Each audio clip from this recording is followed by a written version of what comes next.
Welcome to the Love Your Life and Yourself podcast, the weekly show where science meets soul and mom chaos meets mind mastery.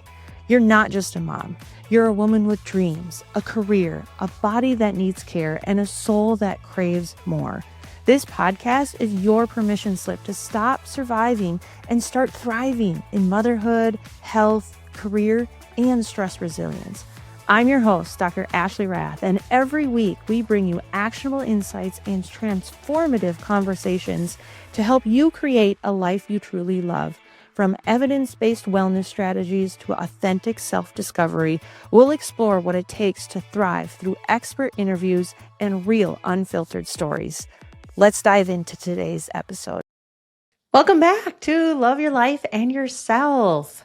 I am your host, Dr. Ashley, and I'm so excited to be here with you where we're talking about all the things. We're talking about not just surviving the chaos of motherhood, marriage, and running a business or your career life, but we're really rewriting the way that we think about it all, which leads me into today. So what we're going to do today is walk you through something that seems so basic, yet it feels like it shouldn't really matter, but it does.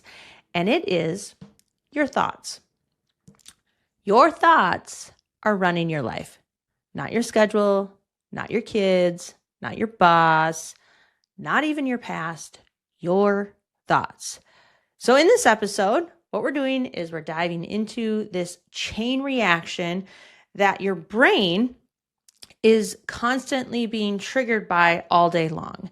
And what we're here to do is I want to teach you how to stop the spiral of the negative thinking or the thinking that maybe just isn't serving you, to be able to take back your power and actually really step into the reality that you want and you want to create. So you stop living in a reality that sucks, right? No one wants that. No one wants to be exhausted and tired and burnt out all the time. We want to actually live in a life that we love, and we want to love ourselves at the same time, right? Okay. So here's the breakdown. So if you remember anything from this podcast, I want you to start to remember this cascade of how our thoughts are shaping our reality. I like to remember things with an acronym. So think about your thoughts with this acronym. So it's ETER. So it stands for experience, thought, emotion, action, result. So we all have experiences in life, right? This is the one part of the cascade that we do not have control over. We want to have control over all of it. We want to have control over our in-laws, over our spouse, over our kids, over politics, etc. But this is the one thing that we don't have control over, is our experiences. Now, we can kind of create some of the experiences, but many of them are out of our control. The next step is your thoughts, and this is where we're going to dive in deep today. But our thoughts, when we have an experience, we think about it in a certain way. When we have that thought will create an emotion. That emotion could be happiness, joy, love, appreciation, gratitude, or it could be hopelessness, despair, anxiety, grief, sadness, loneliness, etc. So how we interpret that experience will give us a thought, and then it'll give us an emotion. Based off of that emotion, we will then have an action. Our emotion fuels the action. And even inaction is action. So maybe you don't do anything about it, which is still the action. And then that action is going to give us the result. So you might think that your life is being shaped by your circumstances, but in reality, your interpretation of those experiences, aka the thoughts, most of us automatically assign to those circumstances. That's what's running the world. That's what's running your reality. So if you want a different reality, you want to get more fit, you want to have energy, you want to have vitality, you want your finances to be rocking and rolling, you actually have to start back up the ladder with your thoughts. Most of us are running on autopilot. We have no conscious awareness of what we're actually thinking. Let me give you an example. A year and a half ago, I decided I was going to get healthy. I was done having kids. I had faith about 6 months prior. I was at the heaviest I had ever been, the most tired, exhausted, fatigued I've ever been. And I was just not in a good, healthy place. Mentally, emotionally, I was pretty high functioning. I went to work, I did all the things, but I was just emotionally and physically, quite frankly, burnt out. I could function pretty well. However, what I started to do is, we're going to get into this in another episode, but I did some lab tests and I tested my cortisol levels, my stress levels, and actually they weren't even high. I had been in such a high stress mode for so long, they were completely depleted and flatlined. And we're going to talk about cortisol and stress response in another episode. But I wanted to share this with you because I had a mindset shift that I was going to do something different, right? I told you the story about Bo. That was kind of the catalyst, but a little bit later, that's when I really, really started diving into getting healthy. And what I realized is, in that moment of, okay, what am I going to do, right? We all go to the do. What I started paying attention to is my thoughts around my health. And the one thing that repeated in my mind as a loop is, I'm tired. So I used to wake up and immediately think, I'm tired. Before my feet even hit the floor, I'd wake up and be like, ugh, I'm so tired. And then shockingly, I was exhausted all day. And yes, I get there's hormones involved. My cortisol was whacked out. My nutrition wasn't the greatest, which all play a role. But for me to change my trajectory, I had to start with my thoughts. I realized that morning, I actually did an experiment with myself. I said, I'm tired over 20 times before I even left the house. Yes, 20 times I said I'm tired. No wonder why my emotion was triggered by that, and then my action and results never changed. I couldn't think of anything else. I couldn't even recognize the areas of my life where I was vital or where I did have energy, which there's definitely those areas. And what I realized in that moment is, I got to stop that. Holy crap. I cannot continue to say I'm tired, yet feel vital and energized all day. So in this process of becoming aware of our thoughts, that conscious awareness, right? We're going to be firing our prefrontal cortex, is where your reality will start to change. But if we're not aware of how we think, nothing's going to change, because remember, our thoughts create the emotion, and then the emotion creates the action, and the action creates the result. I give this analogy a lot, but here's the deal about experiences, right? I kind of told you that we can't necessarily control our experiences. And to be honest, there's going to be some really crappy things that happen to really good people. And I don't know why that happens. We have deaths. We have, for me personally, I was sexually assaulted in college, and I've had a miscarriage, and I passed that baby at 19 weeks, right? Those are experiences that I am essentially out of my control. I was not responsible for them. However, it took me a while to come to the point to realize that it was my perception of that experience that's going to give me the life that I want or I don't want. So let me give you an example.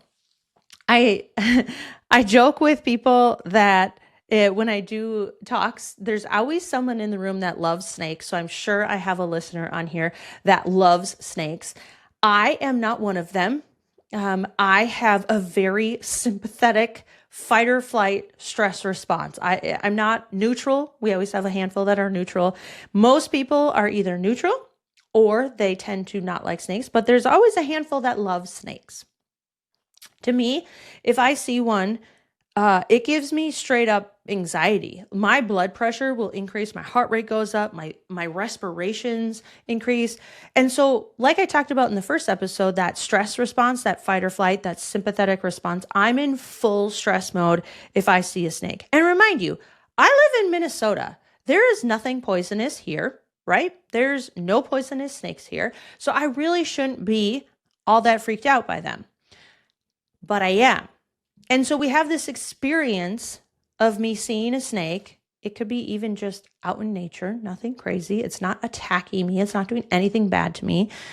And I have this full-blown stress response. This person next to me who likes snakes is experiencing the same scenario, right? They see the snake. They see it do the same thing that I saw it do. Yet, their reality is so different. They see this beautiful, majestic creature. They're looking at the patterns on it. They're looking how, beautiful it can move through the grass and how just smooth it is. Yet I don't see any of that when I see the snake. What is the difference in this scenario? It's all about our perception. How we perceive our environment will make the thought processes. It will actually start wiring our thoughts of our perception of it. And then that perception is going to give you an emotion. For me, it's fear and anxiety. For that other person, it might spark curiosity or excitement. Maybe they love snakes, or it's fun and inviting, right? Two different emotions. And yet the next one, the action, me, I'm running. I don't like these things. Like I'm literally sprinting away or jumping up on a table. I'm getting away from this thing. Their action is they might move closer. They might get slower so they can see it better. And yet our results are very, very different. This person is in a calm, collected, in a gratitude state, yet I'm in this fight or flight stress mode. Same scenario, different responses. Can you see now how we can start to implement this into our daily lives? So we all have these experiences, right? Most are out of our control, and some we definitely don't love. For me, that's snakes. For me, that was an experience of a miscarriage. And looking back, it was awful. It was absolutely terrible. And I still am saddened by it. However, I'm also really, really, really grateful for it because we wouldn't have our third. I wanted 3 and then we'd be done. We wouldn't have faith if that wouldn't have happened. So I feel like even if it still is sad and you still have grief and you're still processing, we can learn and grow from it. It still may be a sad scenario. That may never change. But what can we learn from this? How can we grow from this? How can we share our story to be able to help other people? And by no means am I a counselor. I'm not trying to get you through the really, really crappy things. But afterwards, after we have this experience, now it's our responsibility to have a thought process that is going to shape our reality for the reality that we want. Does this make sense? I hope it does. I can't see any hands raised right now, but I'm going to share with you a little bit of science behind this. So Dr. Anthony Webb he has done research around the chemistry of thoughts. And this is his quote, "Our thoughts trigger a chemical reaction in our bodies. When we think negatively, fear takes root, leading to anxiety, doubt, and hesitation. Controversially, positive beliefs fuel enthusiasm, hope, and aspiration." End of quotes. So what does this actually translate to be? Our body is responding to our mind every single second. So let me break this down. When you have a negative thought, what happens? The hypothalamus is really the boss of your autonomic system. Your autonomic system is really everything that just runs automatically in your body, all your organs, glands, etc. Once this hypothalamus gets the red code, essentially stress, from the amygdala, it activates your HPA axis. Again, we're going to go into the HPA axis in another episode, but that's your hypothalamic pituitary adrenal axis. So what happens is you have this emotional response. The amygdala is this small almond-shaped structure deep into the brain, and it's actually part of our limbic system, which is our emotional center of the brain. So you can think of the amygdala like your brain's threat detector, just like the snake. So if I saw a snake, it would ignite that amygdala. It's not logic. It's not thoughtful. It's really just primal. It's fast and it's always scanning. So when something happens, maybe someone cuts you off in traffic, or your toddler starts screaming in Target, or you get a passive aggressive email, your amygdala is the first thing to react. It doesn't stop to ask, hey, is this really dangerous? It just goes, uh-oh, threat, boom. And now that's where this stress response gets ignited. So if you are constantly under this stress response because of your thoughts, that stress response, that HPA axis is always going to be igniting. And in the end, what happens is your body, your adrenals are pumping cortisol, adrenaline out because it thinks there's a tiger or a snake in the room all the time. When in reality, that stress response is, man, I don't know if I have enough money in my bank to be able to cover rent or groceries. Man, I don't know where my next client is going to come from.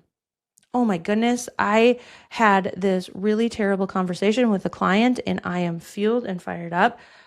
My toddler is losing it. I haven't slept in a couple days. I am having disagreements with my spouse or partner, right? Our body thinks that we might die. So it sends this red flag, red lights, sirens out to say, hey, stress response, you need to be able to run away or fight, the fight or flight response, to save your body. When in reality, it just might be friends that say something crappy to you, or even a random person on Facebook comment and throw a nasty message out at you. Or it could be work stress. It could be relationship stress, right? And so what we need to understand from a science standpoint is that it seems too easy, right? Just change your thoughts and your reality will change. However, when we start changing our thought processes, our brain function starts to change too. In the opposite side, when we have a positive thought, what happens then? Right? We actually stimulate the dopamine and serotonin production, and this enhances the motivation and emotional resilience that we all want. This podcast is all about stress resilience, which includes emotional, thought, financial, physical resilience. So when you think a positive thought, let's say like, I'm proud of how I handled that. I'm so thankful for this quiet moment. That's me. A lot of times when I get a quiet moment, I'm like, this is so good. I love this. This challenge is a challenge, but it's helping me grow, right? I'm grateful for the green grass. I love that beautiful tree out there. It doesn't have to be astronomical. It could be, gosh, man, am I grateful for indoor plumbing. An outhouse would suck. Right? I'm so grateful for electricity. Like, just think about what we can actually start changing. And what happens is literally you get douses of serotonin and dopamine. And what happens is your prefrontal cortex, that's the part of your brain behind your forehead. If you're watching me, I'm like tapping my forehead right now. And this is where we're conscious and intentional with our thinking. And that's where we have to start to become aware of our thoughts, because the majority of our thoughts, it depends what research you look, but it's 90 to 95% of our thought processes are subconscious, meaning we're not aware of them. We just are on autopilot. So when we start to become aware of our thoughts, like, hey, I'm tired, or saying I'm tired 20 times, but subconsciously, I didn't even realize I was saying it that many times. But when we start to become aware of our thoughts, we have so much more control over them. There's this story that I like to share about. So back in the day, my husband and I, as I'm telling you this, we've been married for just under 11 years. And no shocker, I used to be kind of a hothead, kind of spicy.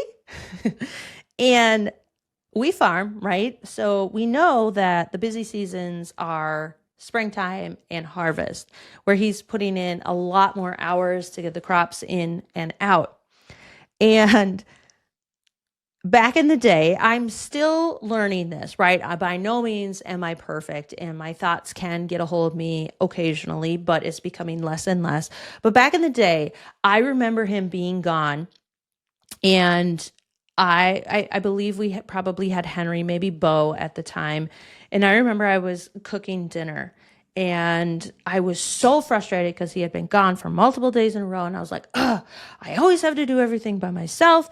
I'm taking care of the kids myself. I'm putting them to bed by myself. Like, gosh, it took two people to create this child. Why is he always gone? And I am just like replaying this reel in my head, right? I don't know about you, but I've been there a couple times where I have made this story so concrete, and I'm thinking in my head, boy, when he walks through that door, he is going to hear it from me. He is going to just feel how furious I am. And you have written this story. And he walks through the door, and what do? You are shooting bullets at him. You're like, poof, poof, poof, poof, poof. I have done this. I have done this. You're selfish. I can't believe you haven't thought of us, and etc. Right? You have this whole story written out, and he walks in the door and he's like, whoa, what happened to you? He was just in his merry tractor, like doing life. He wasn't thinking those things. Yet I created a story. I had this thought process that I was going to be so pissed at him when he walked through the door, right? I had already created this fight in my head before it even happened. You want to talk about your thoughts creating your reality? I created this, and I did this all the time after time. Bless his heart. He stuck with me through my spiciness. But when we start to take responsibility for our thoughts, we stop blaming others for our reality. Let me say that again. We stop blaming others for our reality. We stop pointing the fingers at our spouses. We stop pointing the fingers at our government, our president, our boss, our coworker, our kids. How many times have you said, oh, I don't have any time because my kids? Or I'm so tired because of my kids. Or you're blaming your spouse because you don't have any free time yet. You haven't set a boundary. They don't even know you need some more time or help. So when we start taking responsibility for our thoughts, our whole reality will change. And I know you're thinking this is voodoo stuff, but I'm telling you, there's so much science to back it up. Right? When we are literally firing in a different part of our brain, that's neuroplasticity. We are rewiring the brain that we have to fire in a healthy way. You want to talk about increased stress resilience? Hello? If you're not firing in your stress response, your cortisol is not being released. When you have high levels of cortisol or depleted cortisol levels, really, that's going to throw all your other hormones off. It's going to throw your insulin resistance, or it might create insulin resistance. It might create this dysponesis or imbalance of gut flora. And now your health is crap, right? And it has to do with your thought processes. So one thing that I ask everyone to do as homework is start to get aware. When you notice a thought, if you can stop it right when it begins, that's going to give you the fastest results. So thoughts have momentum. So if we hold a thought for approximately 17 seconds, it will create another thought like it, for the good or the worse, right?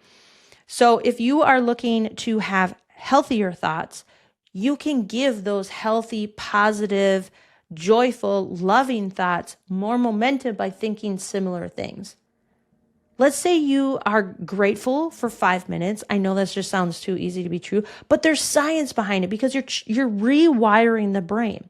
Same with anxiety or fear. If you keep thinking the same thoughts, they're going to start to have momentum and you're going to go down the rabbit hole of all of these thoughts that aren't necessarily serving you. And they're definitely not creating the life that you want to live. But we have to back up the river a little bit and realize that those thoughts are creating the emotion that you want or don't want, which in the end is giving you the reality. So if you have a reality that you don't love, we got to get a hold of those thoughts. We have to start becoming aware. We have to start reframing those autopilot thoughts that are just on repeat. Dr. Webb actually says, I knew I had it in here. I'm looking at my notes. 95% of our actions are subconscious. Right? That's insanity. So as we get more aware, we got to catch that thought. If you can stop, if you're like in San Diego and you're in one of those super hilly spots and you forget to put your car in brake mode or park mode on and it starts rolling, you could probably stop it at the top of the hill, but there's no way in heck that you're going to stop it at the bottom. That's how our thoughts work. The more momentum they get, the more we have like it. So if you don't want that thought, you must change it at the top of the hill. One way to easily do that is with your breath. So breath work, square breathing, etc. But start to become aware of those triggers. Like me, I needed to become aware of, for physically, I'm tired. Like, what are the symptoms that you're feeling and how are you talking to yourself? But then you tell me, hey, Ashley, yes, I'll say that I have energy when I'm not feeling tired anymore. Or when I get the money, that's when I'm going to start being grateful for the money, right? I got to see it to believe it. And that's how most people think, right? They live in this outside in world where they're like, when I get this, when I have this, when I feel this, then I'll be happy. Then I'll be joyful. Then I'll become stress resilient. Then I'll have the marriage that I want. If he just does this, then our marriage will be saved. But it's got to start with you. We have to start catching those thoughts before they get momentum. And ask yourself, most of our thoughts are fear and anxiety. Ask them, is this true? And or is this helpful? Right?